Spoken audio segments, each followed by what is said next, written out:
ഇതിൽ വന്നത് ആരാ കണ്ടുപിടിച്ച് സിനിമയിലേക്ക് വന്ന് അഭിനയിക്കാൻ? അത് ഇതേപോലെ ഞാൻ പാട്ട് പാടിക്കൊണ്ടിരിക്കുമ്പോൾ എൻ്റെ കൂട്ടുകാരൻ ശ്രീജിത്ത്, അവൻ്റെ ഒരു കൂട്ടുകാരുണ്ട് ബോബി സാറെന്ന് ഞാൻ ഇപ്പം വിളിക്കും. അദ്ദേഹം കൂടി ചേർന്ന് ഈ ലാപ്ടോപ്പിൽ ഈ പാട്ട് പിടിച്ചിട്ട് ഞാനറിയാതെ ഷൈൻ സാറിനെ കേൾപ്പിക്കുകയായിരുന്നു. അപ്പോൾ അതിൽ ഷൈൻ സാറിന് ഇഷ്ടപ്പെട്ടിട്ടുള്ള ഒരു പാട്ടുണ്ട്. ആ പാട്ട് ഇപ്പോൾ പാടാൻ തുടങ്ങുക. കാര്യം എവിടെ ഒരിടത്തും ആ പാട്ട് പാടരുതെന്നാണ് പറഞ്ഞിരിക്കുന്നത്. ആ പാട്ട് സിനിമയിൽ നമ്മൾ ഇതുവരെ എടുത്തിട്ടില്ല. പിന്നെ മുത്തേ പൊന്നെ എന്ന പാട്ട് അന്ന് ഫ്ലാറ്റിൽ വെച്ചിട്ട് അവിടെ എറണാകുളത്ത് എന്നെ സാറ് കാണണമെന്ന് പറഞ്ഞിട്ട് ഞാൻ അവിടെ പോകുമ്പോൾ അങ്ങനെ ഞാൻ ഈ മുത്തേ പൊന്നെ എന്ന പാട്ട് പാടുമ്പോൾ അന്നവിടെ നിവിൻ സാറൊക്കെ ഉണ്ടായിരുന്നു. അപ്പോൾ ഇവർ ചെറുപ്പക്കാരെല്ലാം ഭയങ്കര ഡാൻസും കാര്യങ്ങളൊക്കെ ആയപ്പോൾ അങ്ങനെ ഈ പാട്ട് സിനിമയിൽ ഉൾപ്പെടുത്തുകയായിരുന്നു. പക്ഷേ ഷൈൻ സാറിന് ഇഷ്ടപ്പെട്ട പാട്ട് ഇനിയും പുറത്ത് വന്നിട്ടില്ല.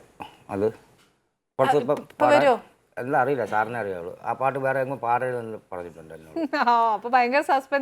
അത് സാറിന് വളരെ ഇഷ്ടപ്പെട്ട പാട്ടാണ്. അതെൻ്റെ ഗുരുദക്ഷിണയാണ്. അത് അദ്ദേഹം പറയുമ്പോഴേ എനിക്കത് പാടാൻ പറ്റുള്ളൂ. പിന്നെ തീർച്ചയായിട്ടും ഓക്കെ, അതും പോട്ടെ. സുരേഷിന്റെ ഇപ്പം ഇതുവരെ ഞാൻ വർത്താനം പറഞ്ഞതല്ലേ, എനിക്കൊരു കാര്യം മനസ്സിലായെന്നറിയോ? സുരേഷിന് ഇപ്പോൾ ഒരു സ്ക്രിപ്റ്റ് എഴുതി ആരെങ്കിലും എടുത്തു എന്ന് പറഞ്ഞാൽ സുരേഷ് ചേട്ടന് പരാതിയില്ല, അതിനകത്ത് ഒരു പരിഭവമില്ല. പാട്ടിൻ്റെ കാര്യമായാലും മ്യൂസിക്കിൻ്റെ കാര്യമായാലും ആരോടും ഒരു പരാതിയും പരിഭവവും ഒന്നുമില്ല. ഇപ്പോൾ സ്ക്രിപ്റ്റിൻ്റെ കാര്യം പറഞ്ഞപ്പോൾ അദ്ദേഹം അതുപോലെ എഴുതിയിട്ടുണ്ടാവും. അങ്ങനത്തെ ഒരു മെന്റാലിറ്റിയാണ് പരാതിപ്പെടുന്ന കാര്യം. നമുക്ക് ചെയ്തു വെച്ചിരിക്കുന്ന ഒരു സംഭവം അത് പുറത്തു വന്നില്ല. നമ്മൾ എന്തിനാണ് അത് ചെയ്തത്? അത് പുറത്തു വരാൻ വേണ്ടിയിട്ടാണ്. അതെ, അത് നമുക്ക് സെൽഫ് ഐഡന്റിറ്റി വേണമെന്ന് നമ്മൾ മനുഷ്യരല്ലേ, നമ്മൾ ആഗ്രഹിക്കില്ലേ? അതിൽ സ്വാർത്ഥതയാണുള്ളത്.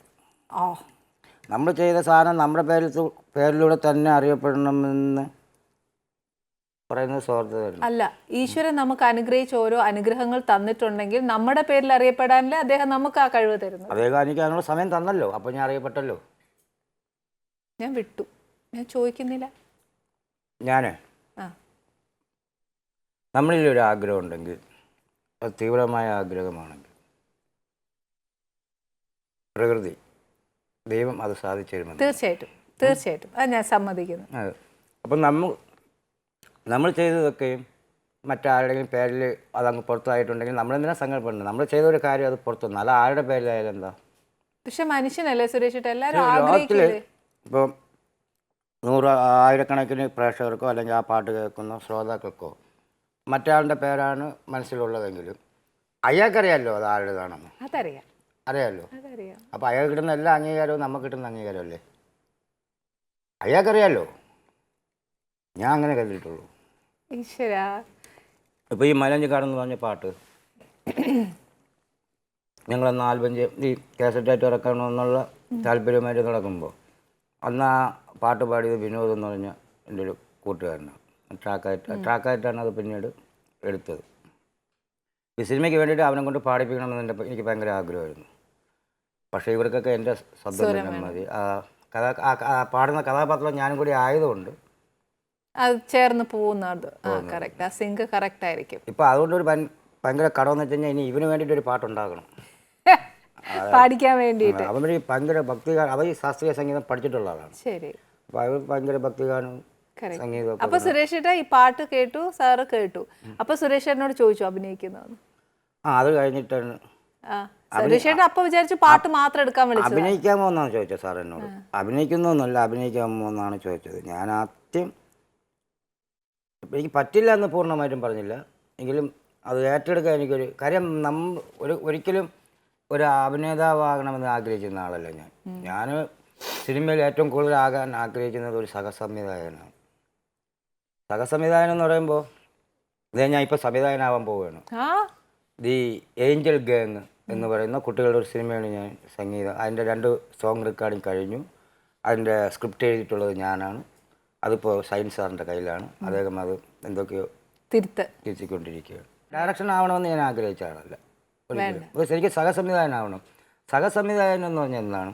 ഒരു സിനിമയെക്കുറിച്ച് കംപ്ലീറ്റും അറിയാമെങ്കിൽ അയാൾക്കൊരു സഹസംവിധായകനാകാൻ പറ്റും, അസോസിയേറ്റ് ആകാൻ പറ്റും. പെട്ടെന്ന് പൈസയുമായിട്ട് വരുന്ന ഒരാളിന് അയാൾ തന്നെ നിർമ്മാണവും സംവിധാനവും ചെയ്യാം, അല്ലേ? പക്ഷെ അയാൾക്ക് നല്ലൊരു അസോസിയേറ്റ് ഇല്ലാതെ അയാൾക്ക് സിനിമ ചെയ്യാൻ പറ്റില്ല. സിനിമ പൂർണ്ണമായിട്ട് അറിയുന്ന ഒരാളാണ് സഹസംവിധായകൻ. അങ്ങനെ കുറച്ച് പേരെ എനിക്ക് സിനിമയിൽ പരിചയമുണ്ട്.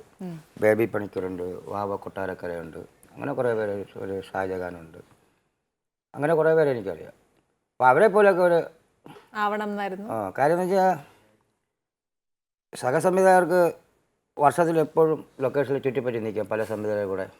അങ്ങനെ ലൊക്കേഷനിൽ എപ്പോഴും കഴിയണമെന്ന് ആഗ്രഹിക്കുന്ന ഒരാളാണ്. ഓക്കെ. അപ്പം എങ്കിലും ഞാൻ സാറിൻ്റെ കൂടെ പൂമരത്തിലൊക്കെ ഞാൻ സാറിൻ്റെ അസിസ്റ്റൻ്റായിട്ടൊക്കെ വർക്ക് ചെയ്തിട്ടുണ്ട്.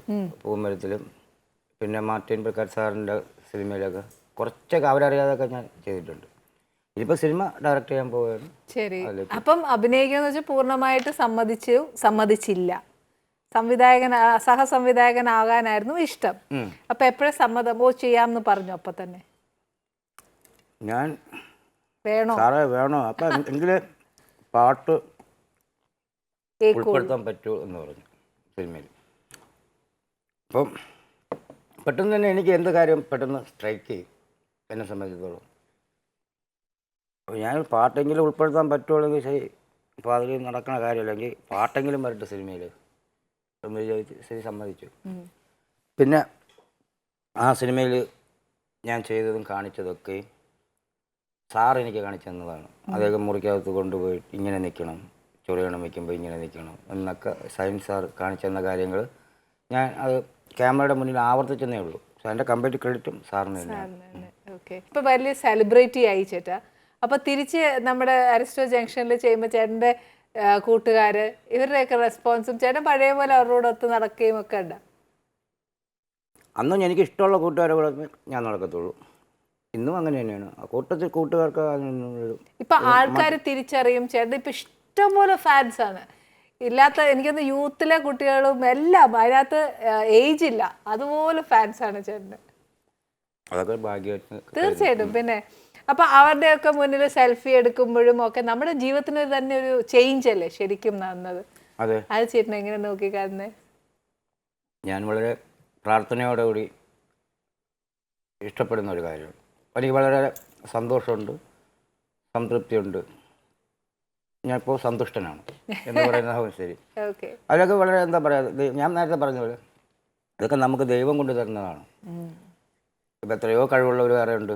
ഇപ്പോൾ എല്ലാവർക്കും ദൈവം ചിലപ്പോൾ അനുഗ്രഹിക്കണമെന്നില്ല. എനിക്ക് ദൈവം എന്താ ചില അനുഗ്രഹങ്ങൾ ദൈവത്തിൻ്റെ വരപ്രസാദം കിട്ടിയതുകൊണ്ട് എനിക്കിങ്ങനെ ഇപ്പോൾ കുറച്ച് ആൾക്കാർ അറിയപ്പെടുന്നു, ചെല്ലുന്നവരൊക്കെ നമ്മളെ സ്നേഹത്തോട് എടുത്തിട്ട് ഫോട്ടോ എടുക്കുന്നു ഒക്കെ ചെയ്യും. പക്ഷേ ഒരു കാര്യം, എൻ്റെ കൂടെ നിന്ന് ആര് ഫോട്ടോ എടുത്തിട്ട് പോയാലും ഞാൻ അവർക്ക് കൈ കൊടുത്തിട്ടേ വിടത്തുള്ളൂ. കാര്യം എൻ്റെ കൂടെ നിന്ന് ഫോട്ടോ എടുത്തതിനുള്ള ഒരു നന്ദി സൂചകമാണത്. അത് അവർക്കറിയില്ല. ഇപ്പം എല്ലാവർക്കും അറിയാവേ. ഞാൻ അങ്ങനെ ആര് വന്നെങ്കിലും ഞാൻ കൈ കൊടുത്തിട്ട് അതെ ഞാൻ അവരെ വിടുള്ളൂ. അത് നല്ലതല്ലേ? അത് നമുക്ക് ഒരു തന്നെ അവരെ നമ്മുടെ കൂടെ നിന്ന് ഫോട്ടോ.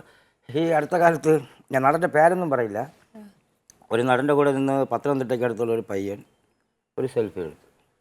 എന്നിട്ട് അത് വാട്സാപ്പിലിട്ട് ഇദ്ദേഹത്തിൽ നിന്ന് നല്ല ദിനമാണ്, എൻ്റെ കൂടെ നിന്ന് സെൽഫി എടുക്കാൻ ഇദ്ദേഹത്തിൽ നിന്ന് ഭാഗ്യം ലഭിച്ചു എന്ന് പറഞ്ഞിട്ട്.